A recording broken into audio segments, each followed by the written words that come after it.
कशी दिसते मी?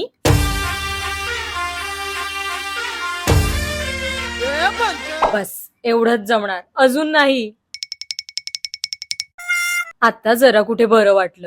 आजच्या ह्या हलक्या फुलक्या रेसिपी व्हिडिओ मध्ये तुम्हा सर्वांचं स्वागत आहे. आज बनतंय तरी काय?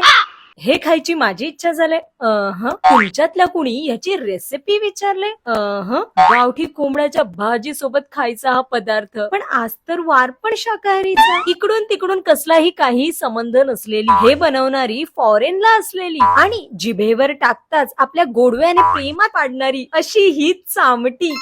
आपण एवढे पण कंजूस नाही, म्हणून आपण बनवणार चामट्या अनेक आधी लागणारं साहित्य आहे तांदळाचं पीठ. माझ्याजवळ ते नाही, म्हणून तांदूळ गहू मिक्स असलेलं पीठ. आपण रेसिपीसाठी ऍडजस्ट नाही व्हायचं, रेसिपीला आपल्यानुसार ऍडजस्ट व्हायला सांगायचं. नेक्स्ट आहे गुळ, साजूक तूप, चवीनुसार मीठ आणि सर्वात महत्वाचं पाणी. टोपात पाणी घ्यायचं, त्यात थोडं मीठ, तूप आणि गूळ टाकून मिक्स करायचं. थोडं जायफळ, वेलची पण. आता विचाराल प्रमाण? सगळेच सिक्रेट मी शेअर नाही करत. जशी उकळी फुटली त्यात टाकायचं पीठ. देवाने 2 हात दिल्यात ना, दोन्ही हाताचा पुरेपूर वापर करायचा. आणि हो, हे नाजूक हाताचं कामच नाही. एका हाताने टाकायचं, दुसऱ्या हाताने फटाफट मिक्स करायचं, नाहीतर मग मला सांगाल गुठळ्या पडल्या. झाकण ठेवा, गॅस बंद. 10-12 मिनिटं वेळ आहे, तिथपर्यंत तुमची कामं आवरून घ्या. माझं काम सध्या हेच आहे.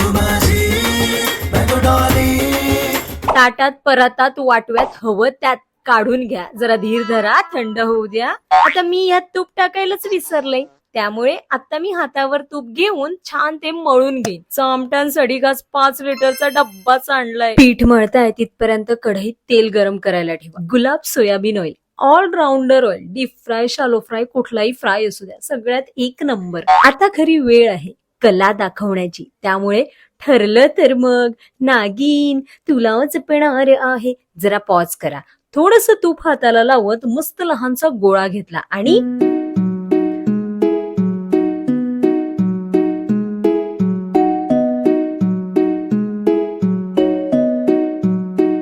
टाळ्या वाजवा पहिल्या माझ्यासाठी. काय कला आहे. मध्यम आचेवर छान गुलाब सोयाबीन ऑइल मध्ये तळून घ्या. सर्व गुलाब ऑइल जवळच्या किराणा दुकानात मिळतीलच, पण मला माहितीये तुम्ही आळशी, म्हणून तुमच्यासाठी ब्लिंकिट, अमेझॉन, झेप्टो, फ्लिपकार्ट सगळ्यावर आहे. वाह, मज्जा आली आज. आता काय तुम्ही फक्त बघतच बसणार? जरा नवऱ्याला काहीतरी बरं खाऊ घाला. आजसाठी एवढंच. बाय.